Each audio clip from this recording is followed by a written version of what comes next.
What's going on, Packers fans? Happy Friday. Welcome into an all-new episode of the Pack a Day podcast. I am your host, Andy Herman. You can follow me on Twitter at Andy Herman NFL. You can find the podcast at Pack a Day Podcast. I want to start by saying a couple things. Number one, a lot of you have been sharing your Spotify Wrapped and your YouTube analytics of your most watched episodes or your most watched shows throughout the year, most listened to podcasts, etc. And there's been a lot of cool, top 2%, top 0.5%, etc. Photos that people have been sharing.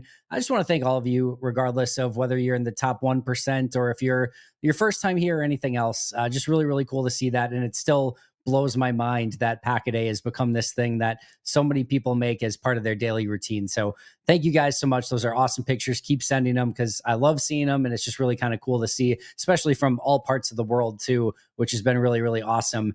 The second thing I want to say is I'm sorry.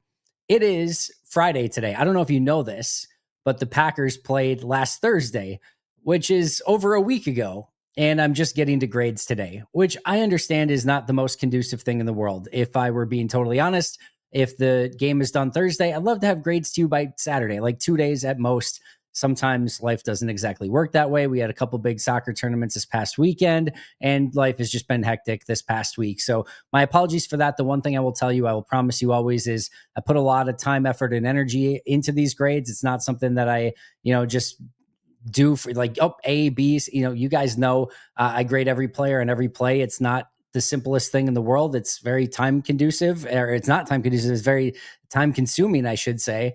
And it's one of those things that every single year I kind of think about, like, oh, should I keep doing this or not? But it does give me a very unique perspective. And sometimes it takes a lot of time. This was one of those weeks. So my apologies for, being over a week, I guess, overdue, I would say, for these grades. But we'll get to them in just a moment. Excited to go through them. Lots of really fun stuff to talk through from this past week's game. And hopefully it's as good next week when we go through the Bears grades. And I promise you, at least I shouldn't say promise, but I should have those to you earlier next week for a couple different reasons, but mostly because I'm going to be traveling next week and kind of need to get them done ahead of time. All right. Shout out to some brand new Pack-A-Day Podcast YouTube members, 3VO, Bob Ohms, David Williams, Joshua Kadan, Kenneth Lorber, Noah Dale, Roy Droll, Hanamesh Koda, Trashman, and Andrew Bessiger. Thank you guys so much for signing up. Also, brand new All-Pro members, Nemo and Steve Bates, and new Hall of Fame member, John Mark Lydell.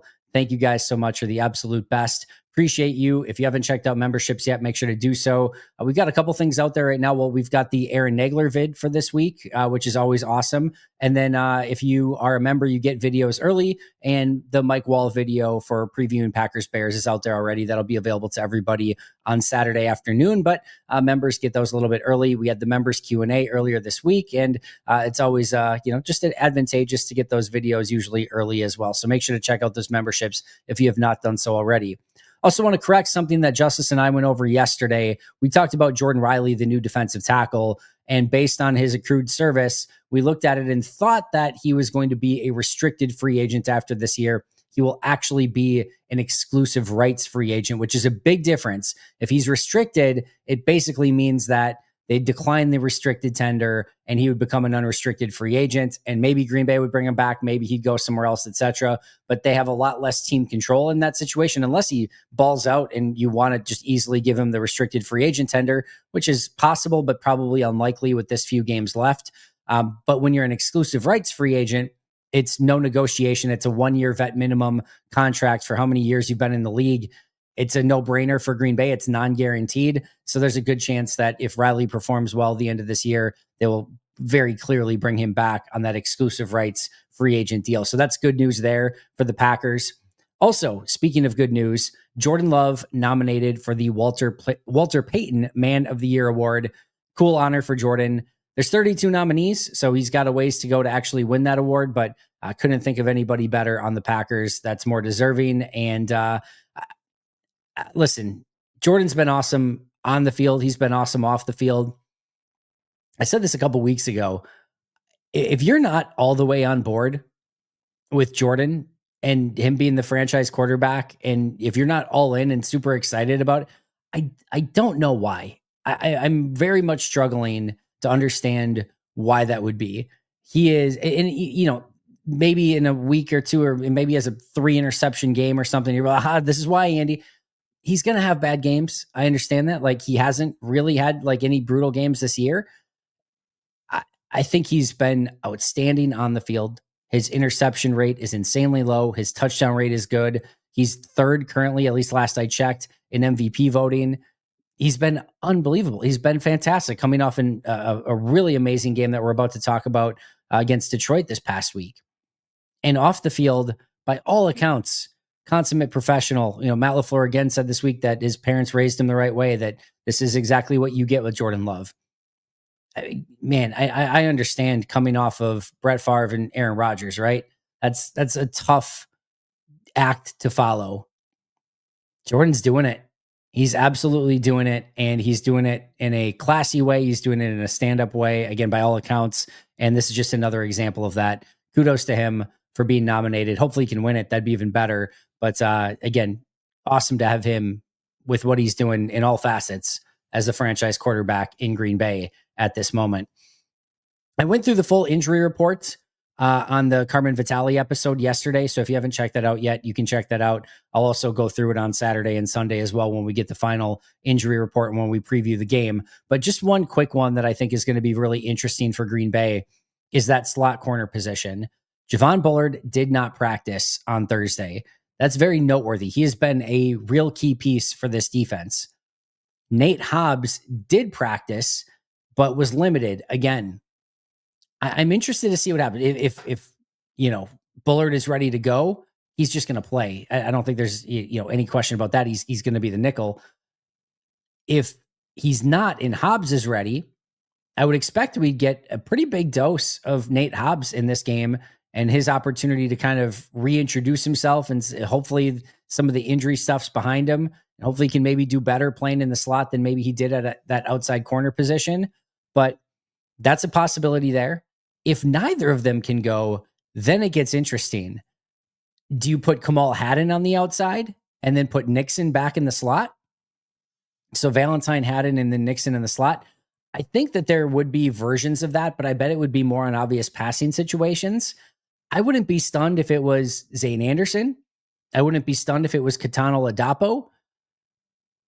There's a possibility you could do Evan Williams there and then Zane Anderson or Katano Ladapo at safety.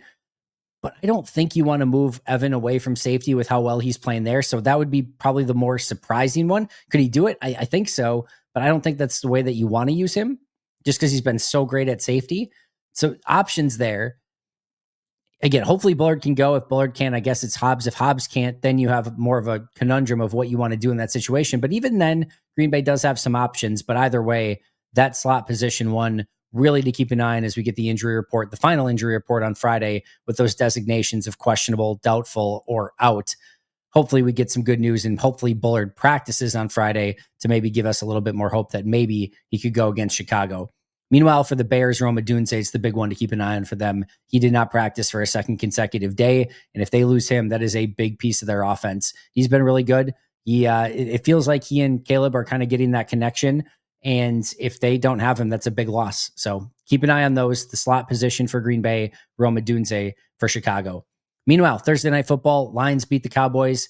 Packers stay at 91% chance to make the playoffs. No real change there. It does all but eliminate Dallas. I think there's like an 8-9% chance that Dallas can still make it, but they're going to need a winning every game from here on out sort of streak and some luck to be on their side as well. I would assume that probably was the final nail in the coffin. Also somewhat interesting that,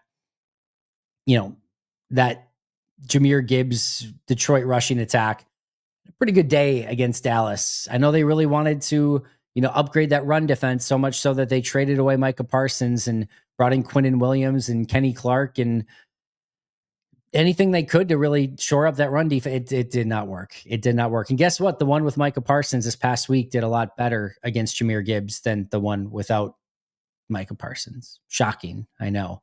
So thanks again, Jerry. We appreciate it. Super thankful. Super, super thankful. Do want to shout out Luigi's Pizza for sponsoring today's show. Stock up on those Luigi's pizzas. We've got multiple victories still to go. You're going to need your victory pizza. You're going to need holiday pizza. You're going to need pizza in the freezer for you don't know what. Maybe you get into a little bit too much eggnog this season And you know what sounds really great after, just to throw a frozen pizza in the oven? Oh, yeah, that's the good stuff. Get it. You're not going to be disappointed. I promise you that. You can find them at luigispizza.com, on social media at Luigi's Pizza. They're my favorite. They'll be your favorites as well. So go check them out when you get a chance and make sure to stock up on those Luigi's frozen pizzas. All right, let's get to film review first, and then we'll go through our grades. 3 sort of notes from film review. The first thing was offensively. And some of these, by the way, let's see. 2 of the 3 are kind of bad news. One of them is good news. Let's get the bad news out of the way first. Offensively for Green Bay, Detroit played a decent amount of man coverage. If you remember, rewind a year ago to when teams were playing a lot of man coverage against Green Bay at the end of the year, and Green Bay really struggled with it. They really struggled with their wide receivers to get off of man coverage, especially once Christian Watson went down. So this is kind of a good news, bad news thing. The bad news is I thought there were some things on tape that Detroit did that still gave Green Bay problems in man coverage. If you think about it logically, as you look back at that game, which I know again is over a week ago, my apologies, but if you think back over that game, how many of those throws that Jordan made were contested sort of plays?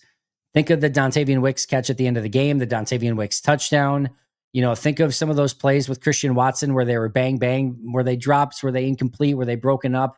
You can maybe judge for yourself on some of those. There were a lot of plays that were heavily contested by Detroit corners. And that's not the way that you want to live.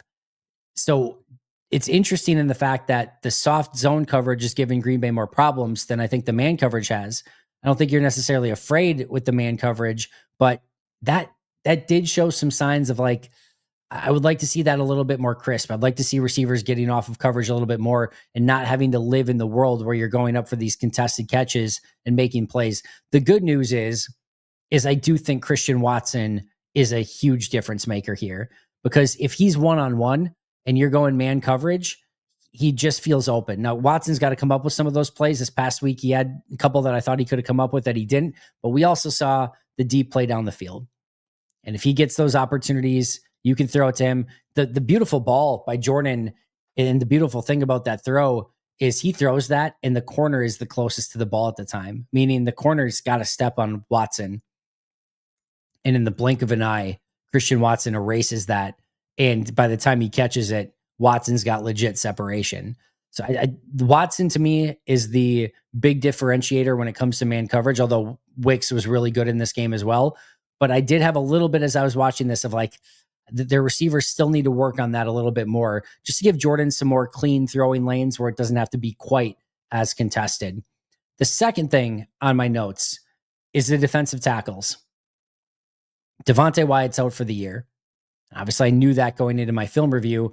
Paid a little bit of an extra close attention to Colby Wooden and Warren Brinson.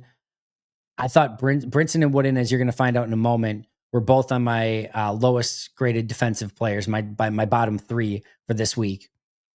For Colby Wooden, his first 9 games, he had a plus 1.30 grade for me. In his last 3, it's a combined negative 1.55, which means he's now negative 0.25 for the season after having such a great start through those first 9 games.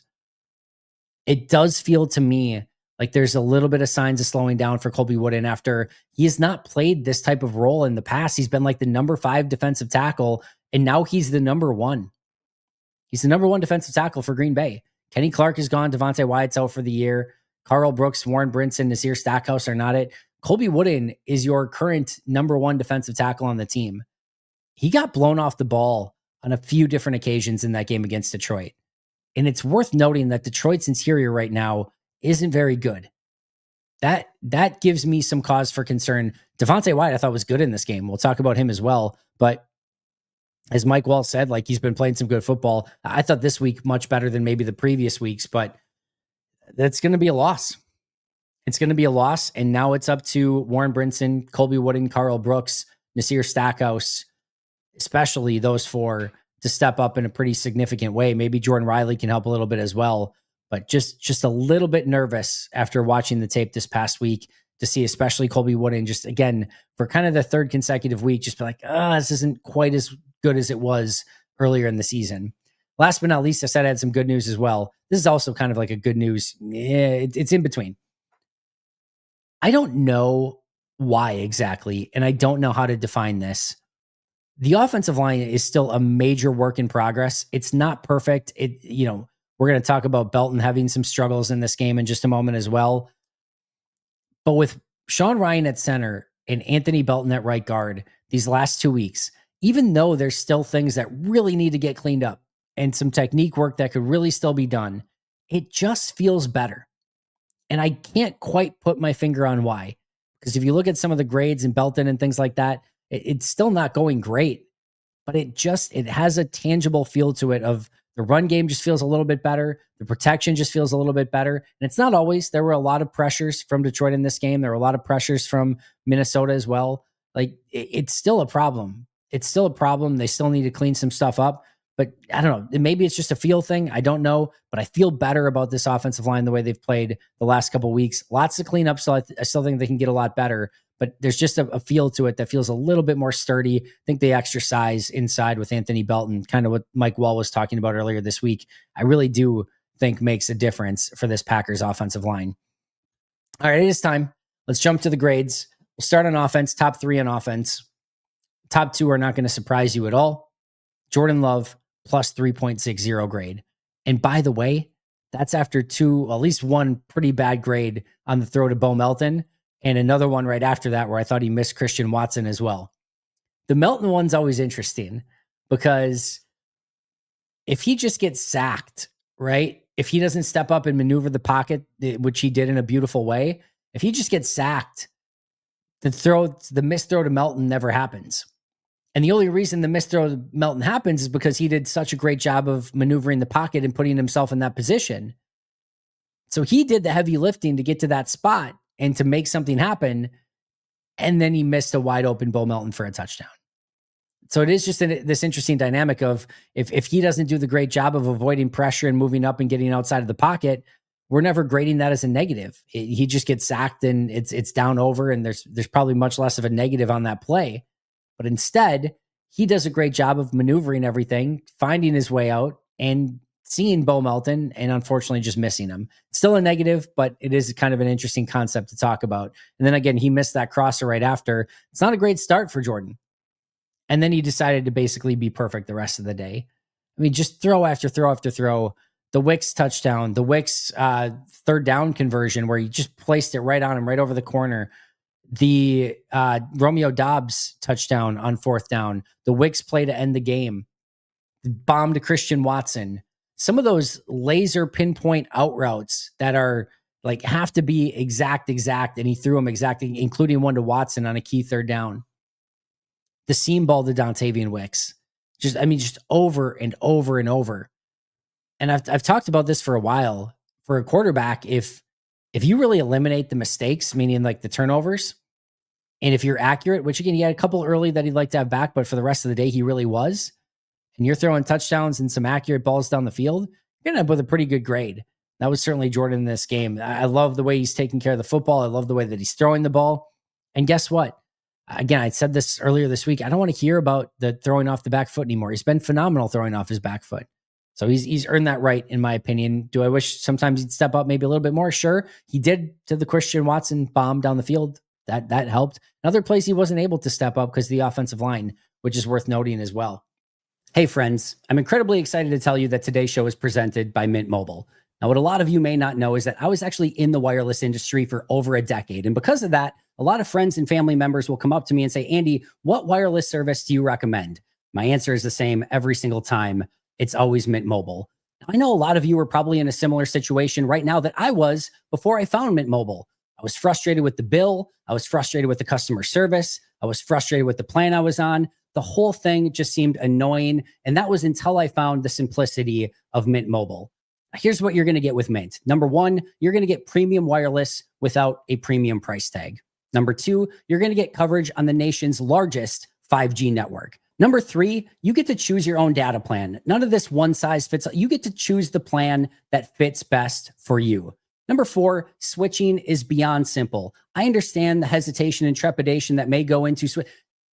Forget about all of that. Mint makes it so easy to switch. And last but not least, They have a 96% satisfaction rating with their customer care. That may not sound like a selling point until you need customer service and you're stuck hitting buttons and computers and robots over and over. They have a 96% satisfaction rating. So when you need help, they're going to be there to support you. Oh, and a bonus, all of Mint's plans come with a 7-day unconditional money back guarantee. And for a limited time this holiday season, you can get 50% off an unlimited premium wireless plan from Mint. Lock in Mint's lowest price of the year and pay $15 a month for a 3, 6, or 12-month plan. So what are you waiting for? Make sure to get in on this amazing offer. Snap a pic of the QR code on your screen or go to mintmobile.com to get signed up today. Hey, friends, it's time to get our sleeper picks in for this huge game between Green Bay and Chicago. I don't know about you guys, but I am having a ton of fun with Sleeper this year. If you haven't tried it yet, I don't know what you're waiting for. This week, in this huge matchup, I'm going relatively simple. And this is the beautiful thing. You can mix and match as many of these as you want. I'm going with as little as 2 in this game. You could go, way more than that and mix it up. And there's a lot of different ways that you can get your sleeper picks on. But this week, I'm going Jordan Love, more than 212.5 passing yards. I know that Chicago's defense, especially in their defensive backfield, they've got some talented players. They give up yards. It's turnovers how they win. And I expect Green Bay to be able to throw the ball in this game. So more than 212.5 passing yards for Jordan Love. On the flip side, I know that Rome Odunze's become more involved as their tight ends. Of course, Luther Burden as well. But DJ Moore's been a bit of a pain for Green Bay in the past. 26.5 is not a ton of receiving yards. I'm going more than 26.5 receiving yards for DJ Moore. Here's the best part. If you haven't tried this yet, now is the perfect time. You can get a 100% match up to $100 by utilizing code PACKADAY. Yes, 100% match up to $100 by utilizing code PACKADAY. So what are you waiting for? Get your sleeper picks in today. Terms and conditions apply. See Sleeper for details. They're available in over 25 states nationwide. So get those sleeper picks in right now. Number 2, Dontavian Wicks plus 1.70. We basically just talked about all the catches, right? I love that they got him involved early on that little swing pass. Love the seam ball. Love the 3rd down conversion. Love the 4th down for the touchdown. Love the 4th down to end the game. Love the other touchdown play. The other touchdown play was actually a play where I thought Jordan could have done a little bit better on that throw, just to put Wicks in a little bit better rhythm when he was catching it. But Wicks caught it and got into the end zone. Thought that was another nice play from Wicks. Some people were a couple people online were like, why wasn't the grade higher? It's like for a wide receiver, like plus 1.7, my highest graded wide receiver on the year is Christian Watson at plus 2.4. This is 0.7 below my highest graded wide receiver on the year. And even Christian's only played like 4 or 5 games or whatever. So that's a very massive grade. And especially for a wide receiver that didn't have, 100+ yard day, but it was clutch almost every single time. And he was fantastic. Absolutely fantastic. Number 3, Sean freaking Ryan. This is the best day from a center, I thought, all season long for Sean Ryan in this one. A couple plays on blitz pickups where I thought he was, maybe misdiagnosed or, allowed a free rusher. I thought on the whole, he did a nice job. And I thought he was one of the reasons where Josh Jacobs had a little bit more running room in the middle in this game. I like his physicality. I like the ability for him to be able to move people a little bit. It just felt a little bit more clean and crisp this game from Sean Ryan. Maybe starting to settle into that center position a little bit more. It's going to take some time. He's only on start 2, I think, at this point, maybe 3. But either way, I thought this was a great game for Sean Ryan. Love the ability to get some movement, seal people off. He was spry. He was getting to the second level. Just a good all-around game from Sean Ryan. Bottom 3 players on offense. Number 1, Romeo Doubs, negative 0.55. Romeo, I thought, was okay in this game for the most part. I thought there were some plays where he struggled to get off of coverage. Thought he made a couple of receptions that kind of evened it out. He was pretty close to like an even overall grade, save for the huge fumble, which wasn't really a huge fumble because Rasheed Walker recovered it, but that could have been the game-altering play. That takes a 7 off the board if Rasheed Walker doesn't recover that. So that was, I know, again, Sheed kind of saved his bacon in the game. Fortunately, it doesn't save your grade. It's still process related, and he lost the fumble, and that's a 50-50 ball that's chilling out there that thankfully Rasheed Walker was able to come up with. But I thought that was the big potential disaster play in that game, and thankfully, again, Rasheed Walker saved it.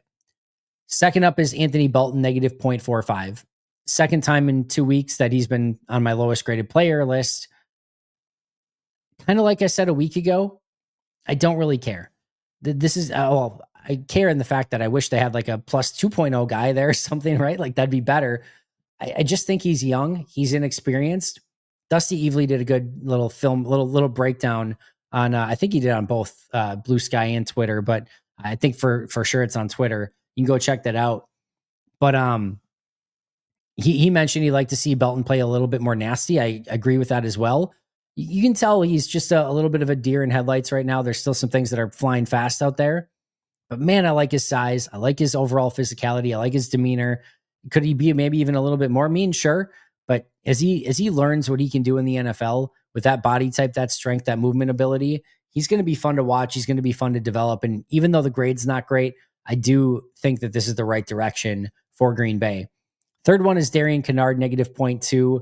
They're using him a lot in that number, or really, I guess, the sixth offensive lineman, or as kind of like just a run blocking tight end, but in your jumbo package here. I think he could be a little bit better. There's a couple of plays where I'm like, he's up against linebackers, and I'm just like, dude, you're an offensive lineman playing tight end. Block like the offensive lineman. Don't block like the tight end. There was a couple of plays where I'm like, what are you doing? Like, just get after it. You're bigger and stronger than what a tight end should be, and you get to play that spot. Go and maul some people. So I like to see a little bit more of that from him overall, but nothing brutal, nothing catastrophic in this game from Kennard, but ends up being the third lowest at negative 0.2. Some noteworthy offensive grades. Thought Josh Jacobs had a nice day with a plus 0.35. Christian Watson at a plus 0.3. He had the deep ball down the field. He had a couple nice first downs along the sideline. But I thought there were plays that he could have made. There was the one where Jordan rolled right and he threw right along the sidelines. And to me, that bounces right off of Christian's hands. That's a drop, in my opinion. There's the one late in the game, the penultimate offensive play, I guess not including kneel downs, where right before the Wicks play, he's got an opportunity. It's interesting because there's a play earlier. It was one of the first plays, and Watson didn't come back to the ball.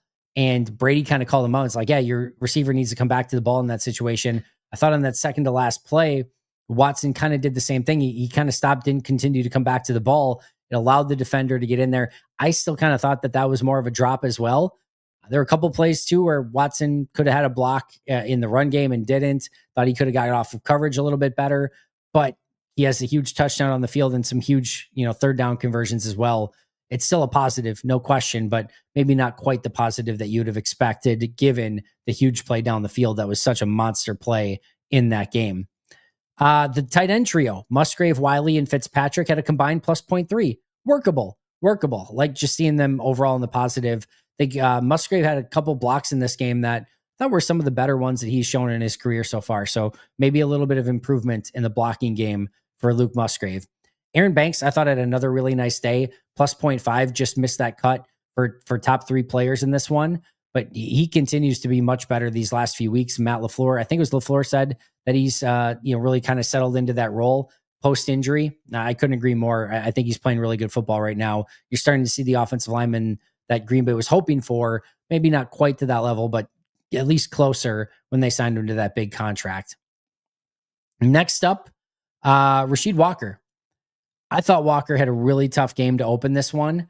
And then late in the game, he had a really good run block, and he, of course, fumbled or recovered the fumble. And those two things combined brought his grade back up. It still ended up being a negative 0.1, but he kind of saved his best for last. And I thought as the game went on, he got a little bit better. But I thought early to middle of this game, I thought Rasheed Walker struggled. And it's just been that kind of season for him. Just hasn't quite clicked the way that I would hope for and expect to in a contract year. He's still probably going to get paid, but I was just hoping for a little bit more from Rasheed, but still ends up with a decent grade, but in large part due to the fumble recovery, a couple good blocks towards the end of the game. All right, let's go to defense. Top three players on defense. Number one for like the billionth week in a row. It feels like it's not, but Micah Parsons plus 1.6. What more do you want? 2.5 sacks, completely disruptive. We've talked about this week the play where he gets around Taylor Decker, the left tackle, and then on the very next play, beats him inside. It's got to be a nightmare to have to go against that guy. I don't know what you do. And I love the Halfley play where you dropped him in coverage this past week and you got McKinney and McDuffie home because of it. There's so much attention placed, I should say, on Micah Parsons and what he's been able to do coming to Green Bay and still beat some double teams and still make the impact that he continues to make. It's a joy. It's remarkable. Enjoy every second of it because they've got themselves a premium player. And it's looking every single day better and better for Brian Gutekunst and company that they went out and made that deal, even though the cost was steep. Number freaking 2, Isaiah McDuffie, plus 0.85. Hell of a run for McDuffie. What a contract extension that looks like for Goody. He looks capable of playing as much as you need him to. He had the green dot. He played the mic. I thought he was good in this one. Could he have gotten depth a little bit more on some passing plays? Sure. But I thought he was great in the run game. Thought he still did his best in coverage. This was a really good game, and he continues to play really good football. Really, really good football. He's having easily the best year of his career. And then last but not least, for the top 3 on defense, Kingsley Enagbare plus 0.55. He had the half sack. He had a sack also that got nuked due to that was the illegal contact, I think, on Keyshawn Nixon. So yeah, he had a really nice day. I thought he was pretty good against the run. A couple plays that he maybe would have liked to have had back, but overall, like what I'm seeing from Enagbare, and I thought this was one of his better games of the season. Bottom 3 on defense, we talked about one of them, well, 2 of them already, but Warren Brinson was my lowest, negative 0.55. Brinson just got caught a little bit in this game of, he had to run defend a little bit more than I think he probably would have liked to have had to, and it didn't always go great. And in pass rush, he just couldn't quite win to the level that you would hope for. Ends up being a negative day for Brinson. There were a couple plays he got blown off the ball, but if you're looking for like some smoking gun of like, remember this play, I don't think it was anything like that. I just thought it was a lack of consistency throughout the course of the day for Warren Brinson. Carrington Valentine, negative 0.45. I don't really probably need to explain to you why that was the case and why, he's on this list. It's the missed tackle. It's the missed tackle. You allow a touchdown because of that missed tackle. And you're right there. You read it perfectly. You read it beautifully. You're right on that receiver as soon as he catches it. And then you don't wrap up and it becomes a touchdown because of it. It's a 4-point swing directly related to Carrington Valentine. So he ends up as my second lowest graded player. I thought he was good in coverage outside of that. Had one other kind of missed tackle, but I thought in coverage, per usual, he was really good in this game. And then Colby Wooden, negative 0.35. We talked about him already, just getting kind of blown off the ball a couple different times. This is a big stretch, big remainder of the year for Colby Wooden. He's got the opportunity to go earn himself an extension this next offseason. And again, I think he's done a really admirable job the vast majority of the season, but these last few weeks, just a little bit off from Colby Wooden from where it was earlier in the year. Some noteworthy defensive grades. Devontae Wyatt, plus 0.3. I thought he had a solid game, unfortunately, before going out with the injury. Goes out with the injury, he's done for the year, and now they're going to have to find a way to replace him. Rashawn Gary, negative 0.3. I thought he came out of this game with a ton of energy. Thought he set the edge well. I thought he was a good run defender in this game, but just couldn't get a whole lot going pass rushing at all. Need a little bit more there, which is what, again, we talked about yesterday with Justice. Keyshawn Nixon, plus 0.3. Another solid game from Keyshawn. I know that there's some haters out there. Ross Uglum looking at you. He's had a nice season. I have him graded now in the positive for the year for Keyshawn. I think he's playing good football. I really do. Is it ever going to be what you probably want as a true corner one? No, probably not. But do I think he's playing good when winning football? I do. I thought this was another great example of it. Evan Williams, plus 0.3. Everyone's seen some of the big time run plays he's had in run defense. That's been outstanding. We've seen that all year long. But I thought there were a couple plays in coverage where he could have been better. He also missed a tackle or two in this game as well. Still in net positive, but a couple things that he probably could have cleaned up and probably would tell you himself he would have liked to have done just a little bit better. And that brings us to our best and worst grades for the year so far. I'll go top 5 and bottom 5, both on offense and defense. If you want to check out the full grades, find them over at PackerReport.com. My top 5 offensive grades for the season: Jordan Love, plus 15.35. It's what an MVP type season looks like. He's been fantastic. We talked about it already. Can't say it enough. Josh Jacobs and Tucker Kraft tied for second with plus 5.3, which just makes me sad that Tucker Kraft is no longer able to play this year. I will not go as far to say he's in a better place now, aka what Romeo Dobbs said, But yeah, it's a bummer that he's out for the year. But he had a phenomenal season up until that point. But Josh Jacobs, Tucker Kraft tied for second, plus 5.3. Christian Watson, plus 2.4. Already my fourth highest graded offensive player, and he's only been back for less than a handful of weeks. Incredible start for his return from injury. And then Dontavian Wicks, fresh off of his huge performance this week, already up to number 5, plus 2.25. If he continues to play like that, he could climb that offensive chart very, very quickly. Bottom 5 on offense, Jordan Morgan, negative 3.7. Let's just say he was benched for a reason. He was struggling. Rasheed Walker, negative 2.25. Was hoping for a little bit more. Just haven't got it from Rasheed as of yet. Anthony Belton, negative 2.2. Work in progress, but I like the decision to put him at right guard, even if it's been a little bit shaky at times. Darian Kennard, negative 2.10. Getting a lot of run as that sixth offensive lineman. Just want to see a little bit more from him. The major downgrades were earlier in the year when he actually played on the offensive line, not in the sixth offensive line role. And then Luke Musgrave, negative 1.5. Just not as effective as you would like. Not a surprise here that he's at this grade. In fact, I probably would have guessed it was a little bit lower, but negative 1.5 for Musgrave. Defensively, top 5 on defense, Micah Parsons, plus 11.0. No notes there. You know why. He's up on that list. Evan Williams, number 2, plus 4.65. Edgerrin Cooper, number 3, plus 3.95. Isaiah McDuffie, number 4, plus 2.35. And Javon Bullard, number 5, plus 2.15. Bottom 3 on defense, Nate Hobbs, negative 1.85. Really tough start to his season and his career in Green Bay as well. Nasir Stackhouse, negative 1.00. A little bit better as of late from Stackhouse, not playing a ton, but a little bit better as of late. Warren Brinson, negative 0.85. I like Brinson, but it's, again, rookie hiccups that he's going to kind of have to learn from. Carl Brooks, negative 0.8. And then Carrington Valentine, negative 0.8. You might be thinking, Andy, that's low for Valentine. It's really 2 games. This game and the missed tackle, and then the Dallas game. He got beat up pretty bad in that game as well. Had it not been for those 2, he'd definitely be in the positive, but those 2 currently holding him back.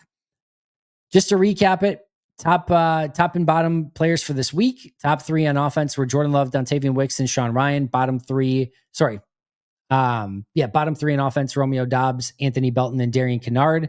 Top 3 on defense, Micah Parsons, Isaiah McDuffie, and Kingsley Enagbare. Bottom 3 on defense, Warren Brinson, Carrington Valentine, and Colby Wooden. For the season, top 5 on offense, Love, Jacobs, Kraft, Watson, and Wicks. Bottom 5, Morgan, Walker, Belton, Kennard, and Musgrave. Top 5 on defense, Micah Parsons, Evan Williams, Edgerrin Cooper, Isaiah McDuffie, and Javon Bullard. Bottom 5 on defense, Nate Hobbs, Nasir Stackhouse, Warren Brinson, Carl Brooks, and Carrington Valentine. That's going to do it for me right now. Again, full grades up on Packer Report a little bit later on Friday. I will be back for happy hour at 3 p.m. Central Time, so make sure to check out that as well. Looking forward to it. I will see you guys for that. I will see you guys the remainder of the weekend. We continue to get set for Packers Bears. Going to be a fun one. Enjoyed everyone. Shout out to our All-Pro and Hall of Fame members, PJ Wynn, John Wild, Brandon Paletta, Boom Handle, Donald Lee, Lori Lord, Baby QB, David McCluskey, Donald Decker, Alex Wong, Peter Ataka, Jay Zimmerman, B. Brown, Puerto Rican Packer, Dan Gassford, SoCal Pack, Chris Rager, Izzy Roberts, Ian Ewing, Willie Winkle-Stinkle, The Gable Storm, Pack Attack Cast, Chris Weish, Craig, John D. Metropolis, Hayden Radomski, Devin Lane, Alexander Newell, Bill Reinhart, Richard Morales, Les Nino, Beast Bumblebee, Benjamin Sargent, Christian Bradley, Steve Bates, and John Mark Lydell, and Nemo. I'll see you guys tomorrow, see you later today, I should say, but until next time, and as always, go Pack Go.